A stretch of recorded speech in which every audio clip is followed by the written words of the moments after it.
Considering the current political climate, and with so much public anger aimed at the government, a new world war would provide the perfect distraction. But not just any war. This one would have to be big, at least big enough to take people's minds off the medical executions of the past few years.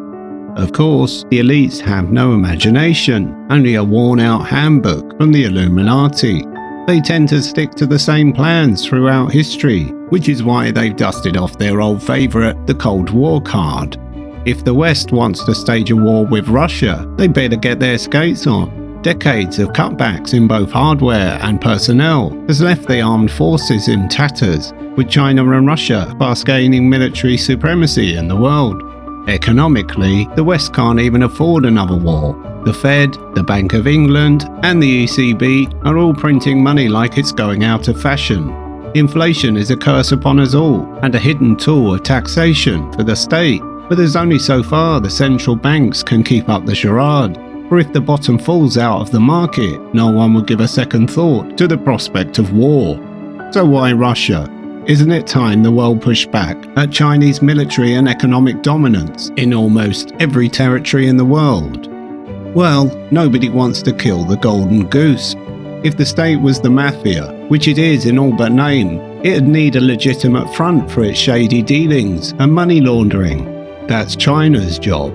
That's why it's swamped with ghost cities, abandoned developments lying empty to this day. China is a shell corporation.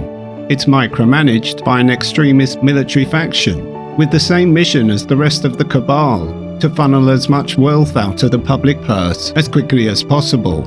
Besides, China would take the threat of war seriously, whilst Russia would take it with a pinch of salt. They've heard it all before. They wiped the floor with Germany in World War II, and despite their despotic communist regime, they let the West take the credit. Not that history makes any difference to the media. It will certainly keep on ramping up the Cold War rhetoric and paranoia. Although right now, it's hard to tell the difference between the defunct USSR and the so-called free world. The Cabal employ the services of the media to misdirect the public, to point out villains and create new heroes. And it's worked really well for a time. Much of Britain actually liked Tony Blair, at least for a while. Bush wasn't stupid, but actually a strategic genius somehow. And Bin Laden was the most evil man in the world. Then he died. Then he was found alive again. And then finally, the Lazarus of terrorism was actually killed for real. Well, at least according to the media. The fact that two completely different men were involved, and that neither held the authority the media claimed, was quickly erased from the public consciousness. World War III will be an information war, or rather, the lack thereof. Imagine if they'd had the internet during World War II. It would have been immediately shut down, because walls have ears, and careless talk costs lives. The only other alternative would have been a government-approved intranet, much like the one they have in North Korea, a kickback for the most loyal and devoted members. The dictatorship's nationwide web has around half a dozen sites, and they are all operated by the North Korean Workers' Party. So what would the elites have to do to get away with it all and fake a Third World War?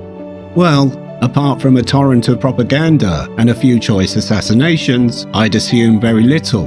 In an information war, truth and lies are the weapons, and government, on all sides, is the enemy of the people. Those who choose to sign up and fight will find themselves hunkered down in pointless training exercises for years. The recruits won't even question their limited numbers, because their superiors will tell them that military technology has advanced so far, modern warfare is practically automated. George Orwell's 1984 depicted much the same thing, a fake war with a phantom enemy, reported remotely to the subjugated masses.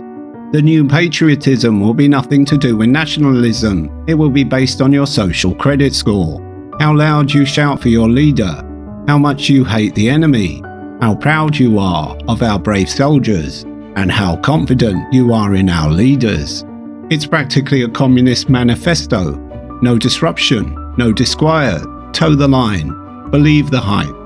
If the state had tried this with the legacy media, they'd have all been hounded out of office. Yet here we are, virtually caged within a communication matrix, surrounded by avatars of virtual strangers. We are the flies in the spider's web, and we have no other means of discovering the truth. In recent years, more and more users have turned to VPN technology to circumvent state censorship, especially in countries like China. But should the Great Firewall rise up across the world and all we will have left is a state emergency intranet with little choice but government lies, we wouldn't have a clue what was going on 10 miles down the road, let alone in Russia. As the fake war builds up and propaganda spreads, the blind lead the blind into paranoia and fear. The media hype causes worldwide panic and violence on the streets. Once this has happened, the government will decide they must beef up national security. A private army for a corporate dictatorship with little training and all quick to anger. They'll be told to keep the peace but do everything but. Yet the media will insist that they are heroes. One country after another will become paralyzed with fear and descend into martial law, embracing the harsh but fair regime of their military government. Once all global state objectives have been achieved, the fictional war will come to an abrupt stop. The elites will flood the government intranet with the good news. The gullible will celebrate, yet soon enough families will mourn the disappeared, as thousands of military conscripts fail to return home from a phantom war. The state will declare victory, but all news will remain suppressed. There will be protests and excuses, but eventually the majority will concede that national security had to come first. As I've mentioned before, the Cabal sees the current situation as a castle siege. They have compartmentalized our thinking and behavior, made us reliant on technology, and now we are at the beck and call of the corporate state. The military-industrial complex can decide if we starve or freeze, or what weather we'll have today.